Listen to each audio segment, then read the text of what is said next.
यहाँ समस्त मिथिलावासी को गोर लागे छी। महेश बनी गा बजा रहल छी। जय गीतक रचना आदरणीय मणिकांत झा जी केने छथिन। जय मिथिला, जय मैथिली, जय मां जानकी।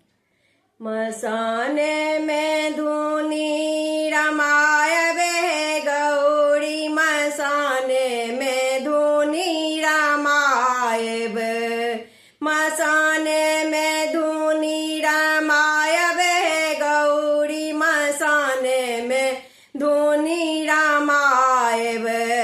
हर सन बड़ के घर कैलाश, हर सन बड़ के घर कैलाश, नीक लागै छनि निर्जन बासे, नीक लागै छनि निर्जन बास।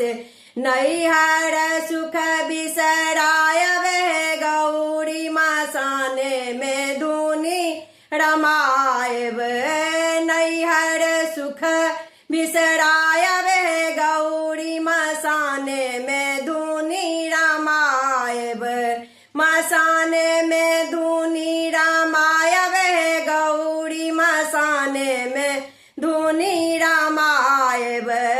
प्रेत जोगिन सब संग सहेली, प्रेत जोगिन सब संग सहेली, या सब शिव केर चेला चेली, या सब शिव केर चेला चेली।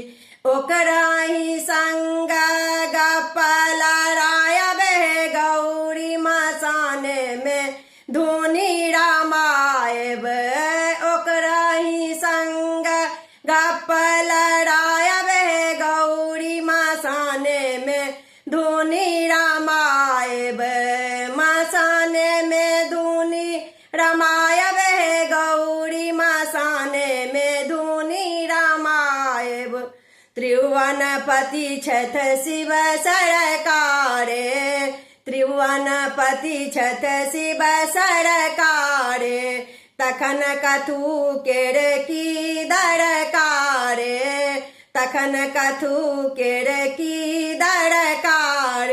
मणिकांत गीत सुनायबे गौरी, मसाने में धुनी रमायब, मणिकांत गीत सुनायबे गौरी, मसाने में धुनी रमायब, मसाने में धुनी रमायबे गौरी, मसाने में धुनी रमायब, मसाने में धुनी रमायबे गौरी, मसाने में धुनी रमायब। धन्यवाद।